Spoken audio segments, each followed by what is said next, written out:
অপমানিত স্থানে কখনো দ্বিতীয়বার যাবেন না, কারণ সেখানে আপনার সম্মান নেই। সেখানে আপনার না যাওয়াটাই ভালো। মিথ্যা তখনই জিতে যায় যখন সত্য বলা মানুষগুলোও বোবা হয়ে যায়। চরিত্র আর ব্যবহারের যত্ন নিন। দামি পোশাক, গাড়ি বাড়ি মালিক হলেও ভালো মানুষ হওয়া যায় না। কোনো কিছু না খেলে যেমন স্বাদ বোঝা যায় না, ঠিক তেমনি খারাপ সময় না আসলে মানুষ চেনা যায় না।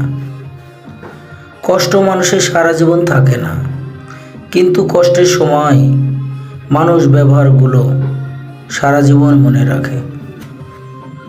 কিছু রাস্তা আপনাকে একাই যেতে হবে, কেউ থাকবে না। আপনার পরিবার না থাকবে, আপনার বন্ধু বান্ধব, শুধু আপনাকে একাই যেতে হবে। সঙ্গে থাকবে আপনার ছায়া। মানুষের জন্য কখনো বাঁচবেন না, কারণ মানুষ বদলায়। সৃষ্টিকর্তার জন্য বাঁচুন, তিনি একমাত্র অপরিবর্তনশীল।